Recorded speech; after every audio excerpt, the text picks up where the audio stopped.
Bienvenue dans l'Ordalie. Alors aujourd'hui on va parler d'un vieux jeu assez connu qui est resté dans la mémoire et dont on parle assez peu sur internet, donc peu de critiques s'y sont attelées et donc j'aimerais le faire dès aujourd'hui. Donc c'est un jeu qui est sorti en 96. Le feu, l'air, l'eau. Qui utilise l'or des 4 éléments, comme Avatar le dernier maître de l'air, mais c'est sorti quand même 4 ans avant. Total Annihilation Kingdom, édité par Cave Dog. Alors, dans le monde du jeu vidéo, t'as deux chiens. T'as Cave Dog et Naughty Dog. Donc t'as le chien qui pue et le chien mort. Au choix. Alors Cave Dog, c'est le chien mort. Et il est mort justement à cause de ce jeu. Ce jeu qui était très bon, mais pas dans ce qu'attendaient les fans. On était dans une période où les boîtes de production de jeux voulaient créer toujours du nouveau, et vu que les coûts de production étaient encore très bas, tu pouvais faire facilement un jeu de PC assez efficace.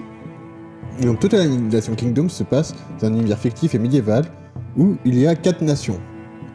Donc Verona, Zon, Taros, Amon. L'eau, la terre, le feu, l'air, comme dit précédemment. Pourquoi j'appelle Naughty Dog le chien qui pue? Ben parce que ils ont jamais rien fait de neuf. Ils ont toujours tout repris. Tu regardes Crash Bandicoot, ils ont repris les idées de Sonic sur pas mal de points, notamment le fait qu'il court vite, le fait comment il court, qu'il soit un animal bizarre, tout ça. Ils en ont fait un jeu en 3D sympa qui utilise des mécaniques 2D, comme Sonic, et qui joue sur la vitesse, notamment les niveaux où tu vas en arrière. Ensuite, ils ont fait quoi? Uncharted. Uncharted, ils ont repris le design de Rico de Just Cause. Just Cause, c'est déjà leur PS2, pour faire Nathan Drake. Ils ont mis des blagues à la con à la Marvel, pour enlever tous les enjeux. Et ensuite, ils ont repris le système d'escalade de Prince of Persia, fait par des îlets, et de Mikami, dans Resident Evil 4. Et dans Last of Us, ben, c'est la même chose. Ils ont repris le mec, le personnage principal de Last of Us, c'est aussi un Nathan Drake qui a été copié d'un Rico de Just Cause, avec un système de gameplay à la Resident Evil 4 inintéressant et un système d'horreur qui ne fait pas peur, avec des champignons poulets qui t'attaquent. Et après, ils ont ajouté des trucs SGW, et ça fait Last of Us 2. Bon, je suis très facétieux quand je dis ça. On va revenir à Total Annihilation Kingdom. Alors, Total Annihilation Kingdom est un jeu tellement plus créatif et tellement plus rafraîchissant qu'un jeu de Naughty Dog, car il propose des idées nouvelles, notamment en termes de lore et de système et de mécanique de gameplay. Le jeu est structuré autour de 4 personnages, donc les 4 héros avec lesquels on commence la partie. Il y a un seul système de ressources qui est le mana, qu'on trouve sur des tertres. Donc plus t'as de mana, plus c'est rapide de créer des unités. Après, tu peux te lancer dans des bâtiments tier 3, vu que t'as 3 tiers de bâtiments qui permettent de faire des unités plus ou moins fortes, mais ça te prendra plus de temps. Donc il y a différentes stratégies pour avoir plus de tertres, notamment Zon, qui a le pouvoir de voler. Chacun des personnages a un pouvoir qui correspond à son élément. Donc Verona, elle peut se transformer en sirène et traverser la mer. Taros, lui, il va construire en masse des unités plus puissantes, mais il peut rapidement prendre de court la plupart des adversaires. Et Amon, qui est un peu le plus stable et le plus solide, avec un personnage principal qui est très fort sur la Terre. Le jeu a été mal reçu et a causé la chute de Cave Dog. Alors faut bien savoir qu'après Total Annihilation, premier du nom, Cave Dog a lancé tout de suite après Total Annihilation Kingdom. Mais le directeur du Total Annihilation était parti, donc les développeurs ont décidé de faire ça à leur sauce, sans lui. Et donc ils ont tout redesigné, tout changé pour essayer de proposer quelque chose de nouveau. Le jeu a fait moins de bénéfices qu'escompté, ce qui a coulé Cave Dog, à mon grand désarroi d'ailleurs. Et c'est très dommage. Alors, ce qui est intéressant avec ce jeu, c'est que sur les sites de critiques, c'est mi-figue, mi-raisin. Alors, il y a des critiques qui trouvent ça moyen, d'autres qui ont trouvé ça excellent. Alors, moi, je trouve que c'est un très bon jeu, notamment grâce à sa narration.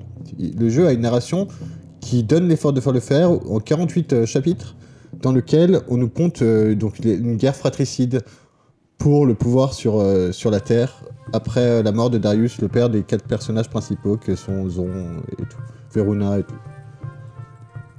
Et ce jeu est diablement amusant. Alors, il faut savoir que les unités n'évoluent pas. Enfin, n'évoluent pas. Elles évoluent en fonction du nombre de kills qu'elles font. Donc plus elles tuent, plus vous évoluez vite.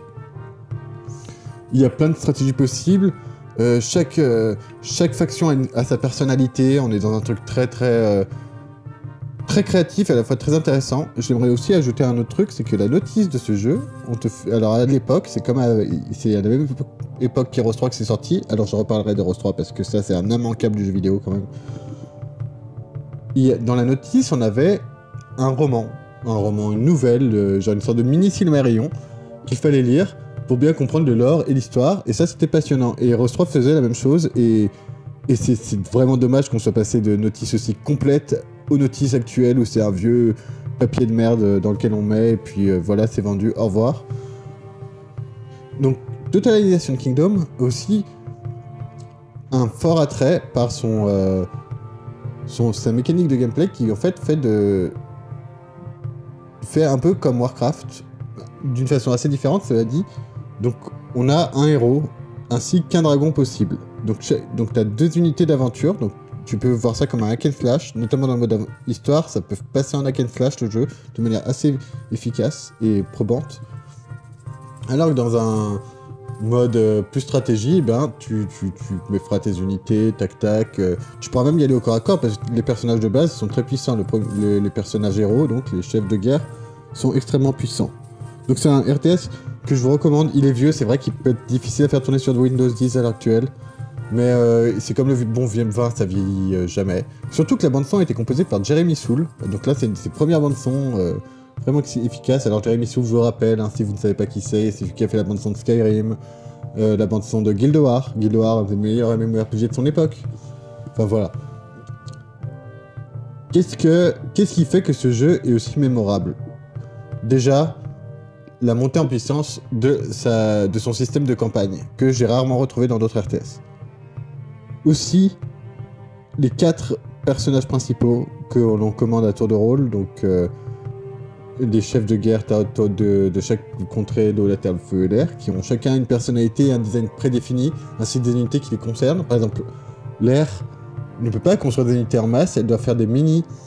Chaque unité en construit une autre, donc on peut faire une stratégie de guérilla dans toute la map, vu que le personnage vole. L'eau, bon ben elle a un avantage non négligeable sur la mer, et sur la terre elle est très très médiocre. Le feu, alors lui c'est vraiment construit en masse, et eux s'ils sont bien installés, ils sont vraiment gérables, et pareil pour celui de la terre. Donc c'est un jeu qui m'a marqué quand j'étais jeune, qui était nouveau. Moi j'ai acheté ça, j'étais petit, c'est juste la boîte était très très très séduisante, donc je l'ai prise. Et c'est un jeu, bon, il a mal vieilli, maintenant c'est genre du 600 x 800, c'est du 30 FPS. Certes, c'est un vieux jeu, mais je vous conseillerais de refaire une partie, juste pour vous rappeler à quel point ça c'était un RTS efficace. Dans une période comme la nôtre où on manque de nouveaux RTS, de nouveaux jeux de stratégie, même les Tower Defense ont été réduits à néant, ça fait du bien de se replonger sur certains vieux jeux. Voilà. Salut les studios. C'était Lord Ali. Bonne soirée. Nous nous reverrons bientôt, mortels.